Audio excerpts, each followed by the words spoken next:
Hello students, today's we are going to start new structure of zinc sulphide. ये भी क्या है, ये भी टाइप का ही स्ट्रक्चर है।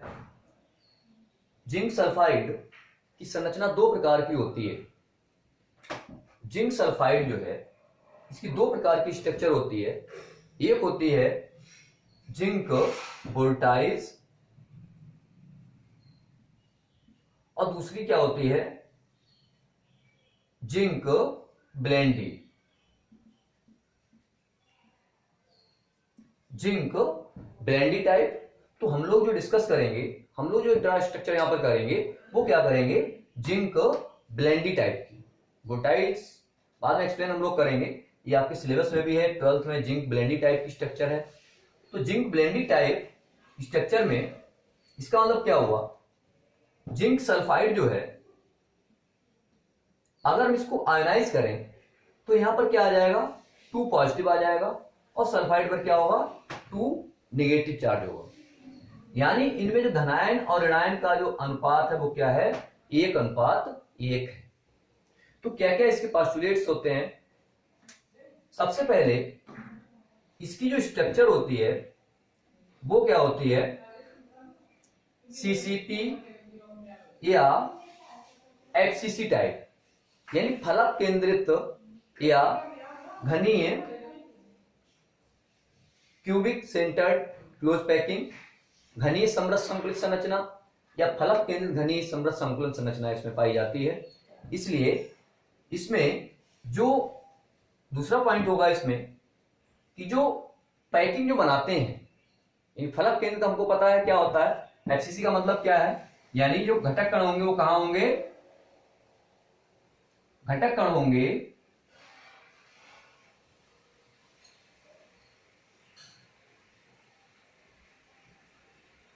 घटक कण कहां होंगे, कॉर्नर पर होंगे और क्या होंगे, फलक केंद्रों पर होंगे। तो इसमें जो पैकिंग जो बनाते हैं वो क्या बनाते हैं, sulphide ion. Sulphide ions formed packing, यानी ये क्या करेंगे, ये पैकिंग का निर्माण करेंगे।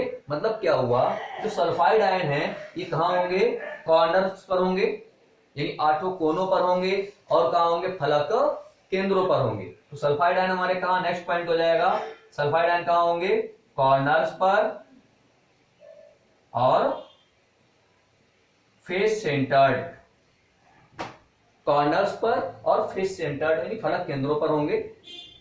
अब कॉर्नर हमको पता है कितने होते हैं, 8 कॉर्नर यहां हो गया, 1 2 3 4 5 6 7 8। दूसरा कहां है, फेस सेंटर्ड पर है। फेस हमको पता है 6 होते हैं, कहां कहां होंगे, एक तो right face, left, up down, ऊपर नीचे वाला, फिर बैक आगे वाला और एक इसके पीछे वाला, अप फ्रंट एंड बैक। तो इस तरह से क्या हो गए, फलक केंद्रों पर। फिर हम बात करते हैं, थर्ड पॉइंट होगा इसमें कि इसमें प्रति इकाई सेल सल्फाइड आयनों की संख्या कितनी होगी, number of sulphide ion per unit cell. अगर इसकी बात करते हैं तो शायद समझ में आ रहा होगा, क्योंकि हम लोग 2 स्ट्रक्चर ऑलरेडी पीछे पढ़ चुके हैं। तो इसमें भी इसकी जो स्ट्रक्चर है जो हम लोगों ने पढ़ी थी, NaCl rock salt type structure, कुछ इसी प्रकार से वहां पर भी क्या थे, क्लोराइड आयन थे कॉर्नर पर और फेस सेंटर्ड पर। Number of chloride ion per unit cells में कितने थे, 4 थे। यहां पर भी कितने आएंगे, 4 आएंगे, क्योंकि आपको पता है कॉर्नर पर कंट्रीब्यूशन कितना होता है, 8 × 1/8। तो कॉर्नर्स पर number of sulphide ion per unit cell हो जाएंगे, कॉर्नर्स पर कितना हो गया, 8 × 1/8 = 1। फेस सेंटर पर भी आपको पता है जो कंट्रीब्यूशन होता है वो कितना होता है, 6 × 1/2। फेसेस पर कितना हो गया, 6 × 1/2 = 3। टोटल कितना हो गया 4। इसका मतलब क्या हुआ, sulphide ion per unit cell इसमें कितने होंगे 4 होंगे। इस तरह से कोनों पर 1 हो गया, फलक केंद्रों पर 3 हो गए, टोटल कितना हो गया 4। ठीक है, इज दैट क्लियर। नेक्स्ट बात करते हैं जिंक आयन की। देखिए इसमें जिंक आयन इसमें कहां होते हैं, जिंक आयन जो होते हैं वो चतुष्फलकीय रिक्तियों में होते हैं, और हम ऑलरेडी चतुष्फलकीय और अष्टफलकीय रिक्तियां पढ़ चुके हैं। इसीलिए कहते हैं कि चतुष्फलकीय और अष्टफलकीय रिक्तियां कहां होती हैं, किस प्रकार निर्मित होती हैं, उनका जानना बहुत ही जरूरी होता है। अगर किसी भी स्टूडेंट्स को पता है कि चतुष्फलकीय रिक्तियां कहां होती हैं तो इजीली वो निकाल सकता है जिंक आयन कहां कहां पर होंगे। लेकिन इसमें थोड़ा सा डिफरेंस है। ऐसे NaCl में क्या था, सोडियम आयन चतुष्फलकीय रिक्तियों में थे। यहां पर क्या है, जो जिंक आयन होंगे सभी चतुष्फलकीय रिक्तियों में ना रह करके अल्टरनेट चतुष्फलकीय रिक्तियों में होते हैं, यानी एकांतर चतुष्फलकीय रिक्तियों में उपस्थित होते हैं, इन एक छोड़ करके एक। आपको पता है अगर यहां पर FCC टाइप की स्ट्रक्चर है तो पर यूनिट सेल यहां पर जो आयंस होंगे वो 4 हैं, या sulphide ion per unit cell कितने आए 4 आए, तो इसमें चतुष्फलकीय में रिक्तियां कितनी होंगी। FCC के लिए Z की वैल्यू 4 होती है, तो इसके लिए क्या हो जाएगा, प्रति इकाई सेल जो कणों की संख्या 4 आएगी, तो चतुष्फलकीय रिक्तियों की संख्या कितनी होगी, जस्ट इसकी डबल होती है, 2n के बराबर होती है, यानी 4 × 2 8 हो गया। अगर हम करते हैं अष्टफलकीय रिक्तियों की बात तो 4 होती है। हमको यहाँ पे सिर्फ चतुष्फलकीय रिक्तियों की बात करनी है, तो Zn2 पॉजिटिव आयन जो होते हैं ये कहां होते हैं, present at alternate tetrahedral voids. मतलब क्या हुआ, जिंक आयन जो होते हैं वो अल्टरनेट एकांतर चतुष्फलकीय रिक्तियों में उपस्थित होते हैं, यानी एक चतुष्फलकीय रिक्ति को छोड़ करके दूसरी में होंगे, फिर तीसरी को छोड़ करके चौथी में होंगे, इस तरह से कितने होंगे 4 होंगे। तो यहां पर जिंक आयन की संख्या कितनी हो गई, तो नंबर ऑफ Zn2 पॉजिटिव कितना हो गया 4 हो गया। चतुष्फलकीय रिक्तियों की यहां पर जो संख्या होगी वो जिंक आयन की जो संख्या होगी प्रति इकाई सेल वो कितनी होगी 4 होगी। समझ भी लेते हैं इसमें किस तरह से। हमको पता है कि चतुष्फलकीय रिक्तियां कहां होती हैं। चतुष्फलकीय जो रिक्तियां होती हैं पीछे बताया जा चुका आपको, वाडी डायगोनल पर होती हैं, यानी काय के विकर्ण पर होती हैं। और इस क्यूब में रूम का एग्जांपल ले लें तो उसमें विकर्ण कितने होंगे 4 विकर्ण होंगे, और एक विकर्ण पर कितनी रिक्तियां होती हैं, कितने चतुष्फलकीय रिक्तियां होती हैं 2 होती हैं। यानी अगर हम ये वाला बॉडी डायग्राम दो ले लेते हैं, यहां से यहां ये वाला, ठीक है, तो इसमें क्या होगा, इसमें 2 इसमें वॉइड्स होंगे, एक तो यहां पर होगा और एक क्या होगा यहां पर होगा, इस तरह से, यानी एक यहां पर हो जाएगा एक यहां पर। लेकिन इस केस में क्या है, इस केस में जिंक आयन जो उपस्थित होंगे अल्टरनेट होंगे, यानी अगर यहां पर है जिंक आयन तो यहां पर अब नहीं होगा। और इसको क्लियर कर देते हैं इस तरह से, ये कॉर्नर हो गया, ये कॉर्नर हो गया, इसमें एक क्या होगा यहां पर एक वॉइड होगा और एक वॉइड कहां होगा यहां पर होगा। अब इसमें क्या होगा, एक जो वॉइड होगा चतुष्फलकीय रिक्ति क्या होगी, वो रिक्ति ही रहेगी, वहां पर जिंक आयन नहीं होगा। एक रिक्ति में क्या होगा जिंक आयन आ जाएगा, तो यहां पर ये एक रिक्ति जो है वो रिक्त खाली रह जाती है, रिक्ति रह जाती है, वो नहीं होगा।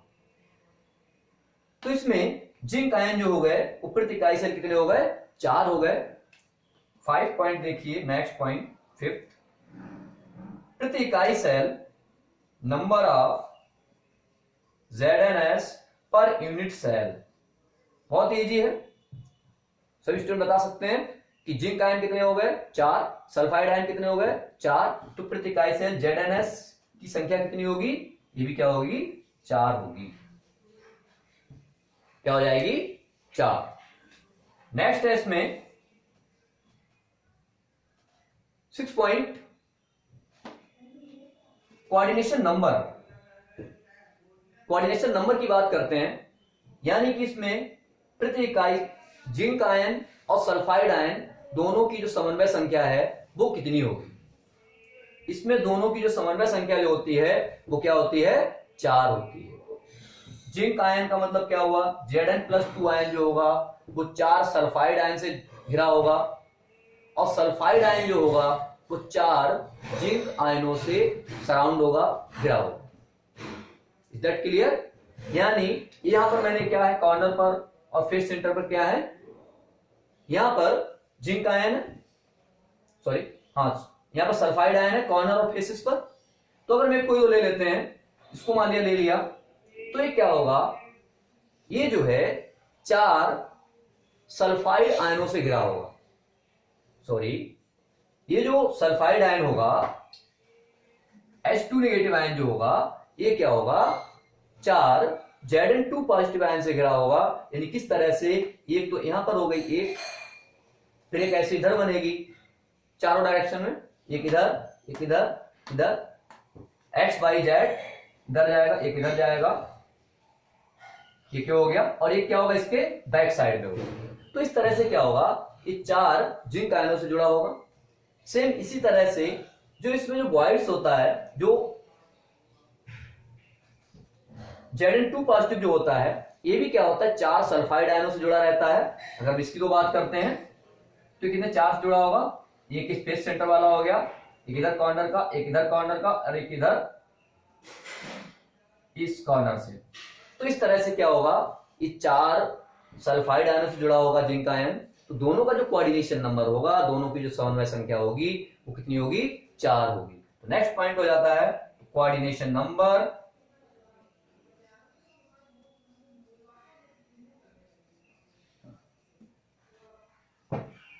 Zn2 positive and sulphide ion both है 4। बहुत पूछा था क्वेश्चन कि इसमें Zn2 पॉजिटिव की समन्वय संख्या बताइए, या सल्फाइड आयन की समन्वय संख्या बताइए, या कंपटीशन में क्वेश्चन आता है कि जिंक आयन कहां उपस्थित होते हैं, या सल्फाइड आयन कहां उपस्थित होते हैं। शायद क्लियर हो गया होगा। बहुत ही इंपॉर्टेंट है इन स्ट्रक्चर्स में समन्वय संख्या, कौन सा आयन कहां उपस्थित है, ये बहुत ही इंपॉर्टेंट है। यानी अगर हम ZnS की बात करें तो सल्फाइड आयन कहां होते हैं, कॉर्नर पर और फेस सेंटर्ड पर होते हैं। जिंक आयन कहां होते हैं, जिंक आयन होते हैं अल्टरनेट टेट्राहेड्रल बॉइड्स, यानी एकांतर क्रम से चतुष्फलकीय युक्तियों। देख लीजिएगा एक बार इसे।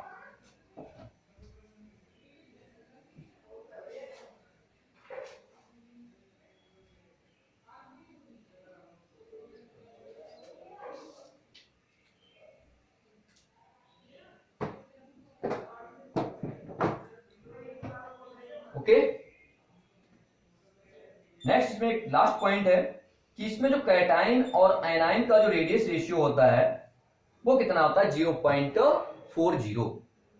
0.40। इसके अदर इसके एग्जांपल क्या हो जाएंगे, Cu, Cl, Cu, Br, Cu, I और AgI।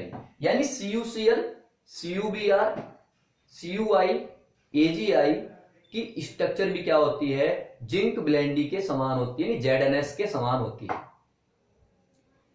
किसी भी छात्र को सॉलिड स्टेट चैप्टर में किसी तरह के कोई प्रॉब्लम हो, कोई भी कॉन्सेप्ट क्लियर नहीं हुआ है, तो व्हाट्सएप पे मुझे मैसेज कर सकता है या कमेंट बॉक्स में कमेंट कर सकता है। मैं अलग से उसकी वीडियो बना करके उसको एक्सप्लेन करने का प्रयास करूंगा। थैंक्स।